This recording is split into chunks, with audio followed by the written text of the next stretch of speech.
Сәлем достар! Сәлем жастар! Назарларыңызда жастар бағдарламасы. Оның жүргізушілері Нұрсұлтан Және Дәлел, біздің бағдарлама жаңашылар жолында. Білімді де дарынды жастарға арналған.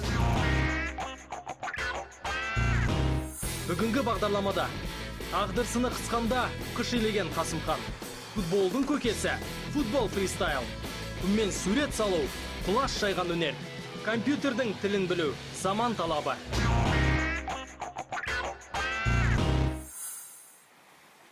О, Нұрсұлтан, әдемі екен. Қайдан сатып алдың? Сатып алған жоқпын. Өзім жасадым. Қойшы, Нұрсұлтан, сен қолына мұндай келуші ме? Қалжың ғой. Бұл бұйым хас шебердің туындысы. Бәсе. Мұны жасаған талант иесі Қасымхан жаста болса шәкірт тәрбиелеп жүр екен. Қасымхан Шоқанаев бала кезінен 3-ші топ мүгедегі. Бірақ ешқашан жұмыс істемеу үшін денсаулық жағдайын сылтау етпеген. Керісінше, жылдан жылға жаңа кәсіп түрлерін игеріп, оны дамытып, тіпті шәкірт тәрбиелеуді әдетке айналдырған.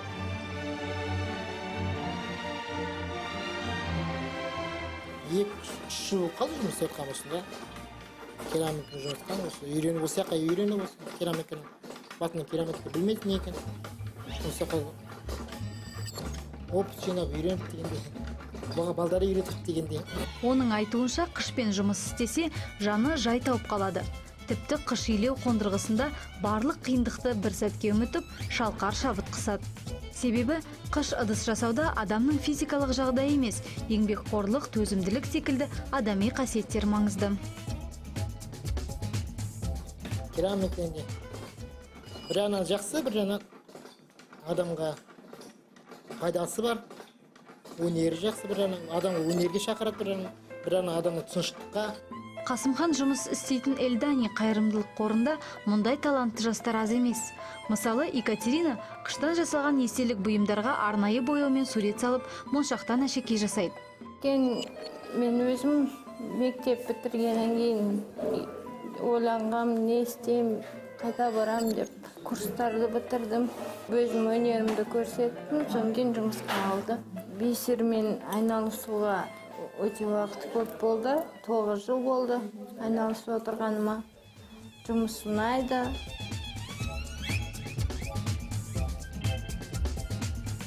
Эльдани қайырымдылық қоры 1996 жылы 13 желтоқсанда құрылған.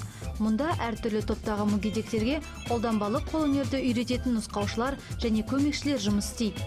Ал тағдырдың талайына мойымайтын жігерлі жастар қолөнерді меңгеріп жұмыс істейді, еңбек ақысын алады. Мен кезінде өзім де еріктілердің қатарында болғам. Жетімдер үйіне баратынбыз. Оларды бір нәрсеге үйретпекші болып, қане сендер тырысуларың керек, бәрі жақсы болады. Сендердің қолдарыңнан келеді деп айтатынбыз. Ал расында балалары отырып іштерінен сендерге айту оңай, сендердің мүмкіндіктерің, ата-аналарың бар деп ойлайтын. Яғни ол диалог емес, жай ғана еріктінің монологы.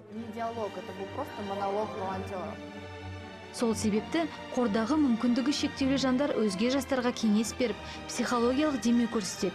Ал өмірдің ащы келмек дәмін ерте татса да, қайыспай, керісінше нәпақа тауып жүрген бұл жандар қазіргі жастарға үлкен өнеге.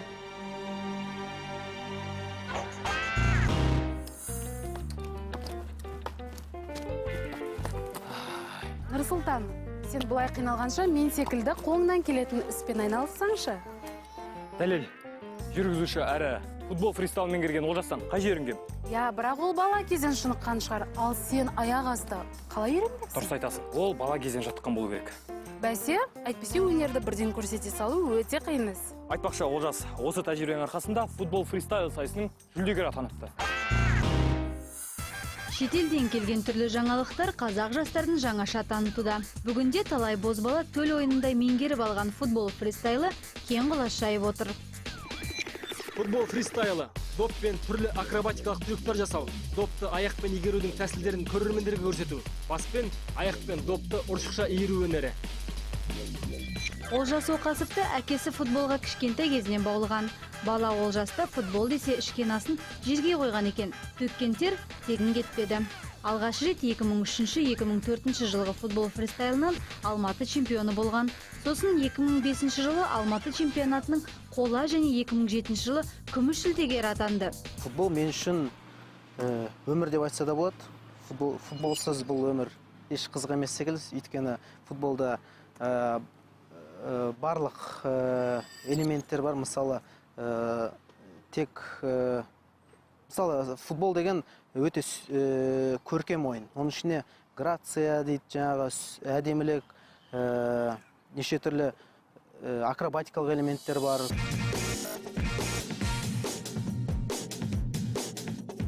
Бір қызығы спортқа құмар Олжастың мамандығы журналист. Қазақ ұлттық университетінің биылғы түлегі. Студент болса да кетігін тапқан кірпіштей болған Олжас бүгінде спорттық телебағдарламаның журналисі. Журналистикаға енді бұл өзімнің сүйіп қалап түскен факультетім. Сондықтан өзім футбол туралы жазған жақсы көрем, сараптамалық мақалалар жазған жақсы көрем. Сондықтан жалпы спорт мені қызықтырған соң, сол әлемге толықтай еніп кету үшін мен журналистика факультетіне түстім. Егер жарақат алмаса және денсаулығы мүмкіндік берсе, Олжас саналы ғұмырын футболмен байланыстырмақ еді.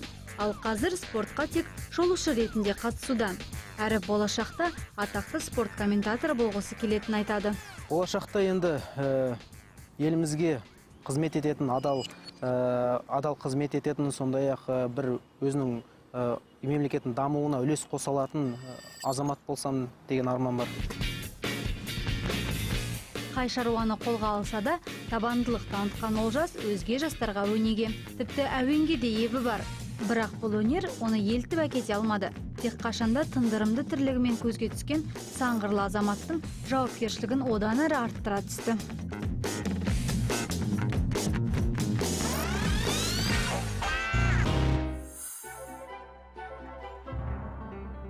Дәлел, қараш, қалай салады екен? Өте демекен. Еш жерге қарамай, өз ойымнан салдым. Енді портрет салсам ба деп жүр. Жарайды, қой болды енді мақтана берме. Сен қарындашпен сурет салуды енді үйрене бастағанда, әйнек үстелге көз ілеспес жылдамдықпен құммен сурет салатындар да бар. Мен де бір-екі рет көргем. Мынадай суретті үйреніп болған соң, құммен салып көрмесем. Ендеше Нұрсұлтан, іске сәт. Рахмет.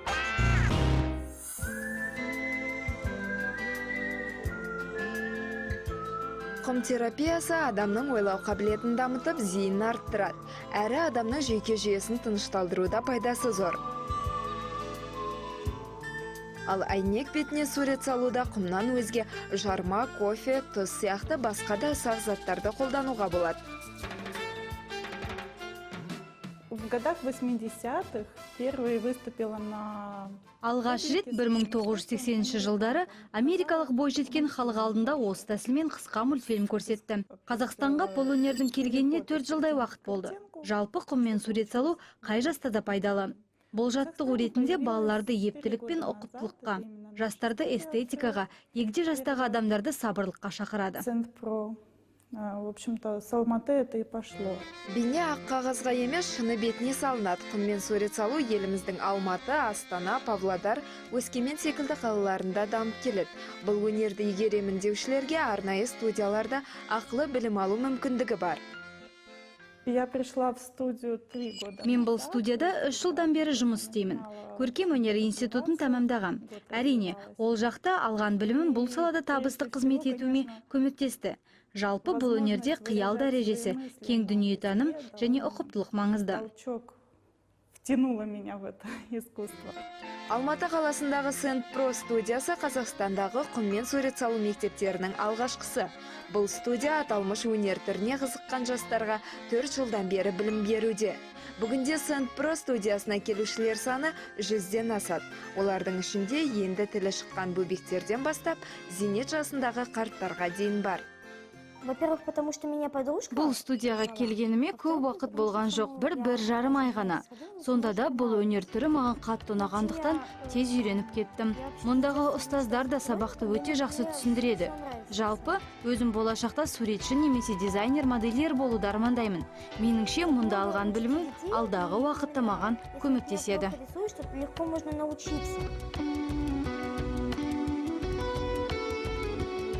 Саусақпен өріліп, құмның көмегімен бейнеленген бұл туындылар қазіргі кезде көпті қызықтырады. Тіпті өнердің бұл түрі бүгінгі күні дүниежүзілік Дельфи ойындарының тізіміне енген.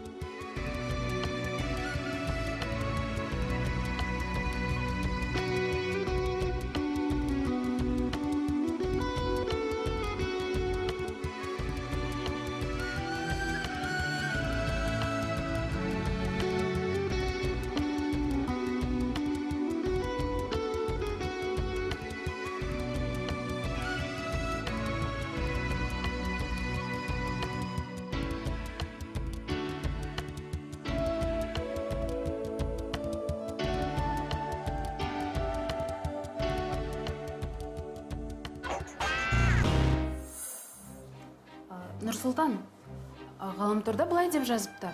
Компьютерлік бағдарламалау олимпиадасында Қазақстанның намысын 4 жыл қатарынан қ.б.т қорғап жүр екен.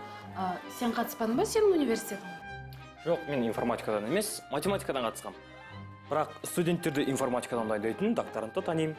Докторант? Мықты кен ондай? Я, бұл бағдарламашылардың әлемдік жарысында оның шәкірттері 16-шы орын алған. Компьютерлік бағдарламалау бойынша халықаралық студенттер олимпиадасы топтық жарыс. Олимпиаданы қысқартып бүгінде ACM, ICPC деп атап жүр. Чемпионат тарихы 1970 жылы Техас университетінде бастау алады. Ал 1977 жылы байқаудың ақтық сайысы тұңғыш рет информатика бойынша ACM конференция түрінде өтеді. Содан бері ең мықты информатик студенттер әлемдік деңгейде өтетін осы компьютерлік сайыста жыл сайын бас қосады. Жалпы КБТУ университет өзі олимпиадаларға өте көп көңіл бөледі. Мысалы 2003 жылдан бастап біз ACM олимпиадада қатысамыз. Осы қазіргі кезде 10 жыл болады. Осы 10 жылдың ішінде біздің нәтижелері кейбір кезде әртүрлі болған. Әлемдік бағдарламалау олимпиадасының финалында соңғы 4 жыл қатарынан Қазақстан намысын Қазақ-Британ техникалық университеті қорғап келе жатыр. Әрине, мұндай дәрежеге қол жеткізу үшін студенттер біраз тер төкті. Әуелі оқу ордасында, кейін университет аралық, сосын республикалық сайыста өз деңгейін дәлелдеуге тура келді. Сайыс кезден қиындықтар болады. Ең сайыстың басында көп топтар есепте шығара бастайды. Сол кезде біз есептер бізде шықпай жатады. Сол кезде басында психологиялық тұрғыда қиын болады. 2-3 есеп шыққаннан кейін өзімізді еркін сезіне бастаймыз. Ақтық сынға өткен 4 жылдың үшеуінде университет тобын құрып, сайысқа дайындаған жас докторант, сеньор дәріскер Дамир Елеусізов. Оның шәкірттері қашанда жетістікпен оралуда. Әлемдегі 100 университеттің ішінде Қазақстан университеті осы тізімінде 13-ші шықты, және басқа университеттерге қарағанда Ресей университеттері бар, Америка Құрама Штаттарының университеттері, кейбір, мысалы, өте әлемдегі әйгілі университеттер, ол біздің командадан төмен шығар дейсіз. Польша астанасы Варшава қаласында өткен ақтық сайысқа қатысқан қазақстандық үштіктің бір мүшесі Азизхан Әлмахан. Оның айтуынша мұндай білім бәсекесінің жастарға берері мол. Осы олимпиада арқылы шетелдегі компанияларға практикаға өту немесе де жұмыс істеу мүмкіндіктері ашылды. Енді университетті осы 4-ші курсты бітіргеннен кейін сол компаниялардың біріне барып тәжірибе жинақтап қайту ойымызда бар. Сол жақтарға тәжірибе жинақтап қайтып, өзіміздің Қазақстанға келіп, осы жақта сол ақпарат технологияларды дамытуға өз үлесімізді қосамыз деген үміттеміз. Ұстаздық еткен жалықпас үйретуден балаға. Ендеше қазақтың дарынды да алғыр жастарын жазбай танып, оны баулайтын Дамир Елеусізов секілді ұлағатты ұстаздар құрметке де, мадаққа да лайық. Ал білім ордасының белсенді студенттері Қазақстанның капиталы. Әлемдік деңгейдегі олардың жетістіктері ел абыройы, біздің мақтанышымыз. Дәлел, бүгінгі бағдарлама саған несімен ұнады? Несімен болғанда әртүрлі маман иесімен, өнермен таныс болдық. Я, бірақ бұл бізге таңсық емес. Біздің хабарда әр жолы, әр қилы, жаңаша, тамаша сюжетке орын бар. Құрметті көрермендер, жастар бағдарламасы сіздерге де ұнады деген сенімдеміз. Кездескенше достар.